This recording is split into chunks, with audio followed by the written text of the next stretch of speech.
What we did in response is that we removed that content from our video recordings. We want to make it very clear that CHBW is a space for honoring all women, cis and trans women, and PWN does not make a separation between the two.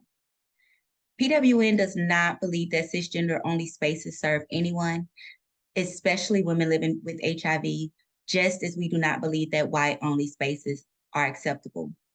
Systems of power and privilege and advantage always seek to support oppression, and that is mirrored in cisgender only spaces. PWN intentionally protects and supports spaces dedicated to Black people and transgender people to build community amongst themselves as part of our commitments to justice and equity. PWN unapologetically demands trans inclusionary spaces and leadership in the HIV advocacy movement. We do not support trans exclusionary organizations, and we fail to show up for our community. And we are so grateful for our trans staff, as well as our members who held us accountable and loved on us throughout this process.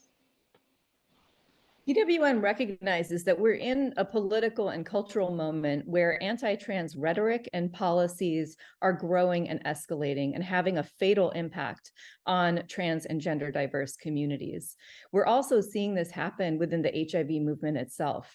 We're seeing a rise in spaces that are explicit about their exclusion of trans and gender nonconforming and gender diverse folks. This is deeply upsetting and troubling to us. We're concerned about these dynamics. And PWN organizationally refuses to be complicit in forms of violence against trans communities. Erasure, denial of humanity, dehumanization, these are all forms of violence against trans and gender diverse communities.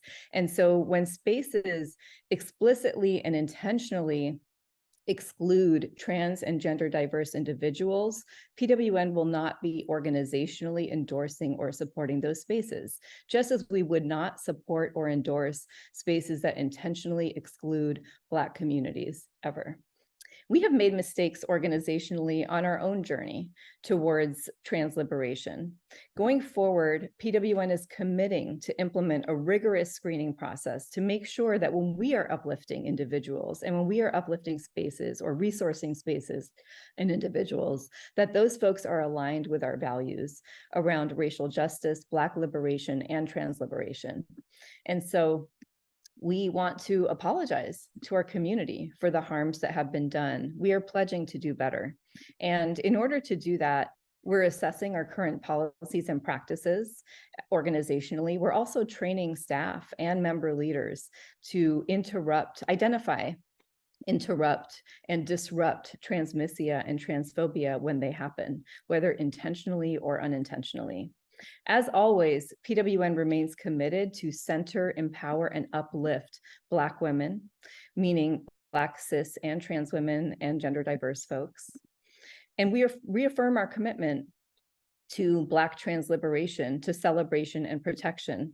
And we look forward to celebrating and honoring Black women, cis and trans, all day, every day, and year round. Black trans women are not the target.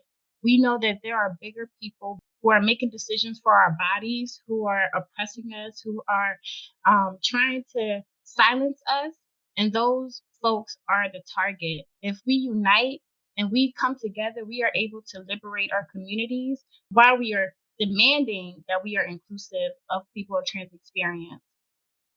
We cannot say this enough, that at PWN, when we say women, we mean all women, transgender and cisgender. And we want you to join us in our practice and our journey towards liberation for all Black people. When Black, cis, and trans women are free, we will all be free.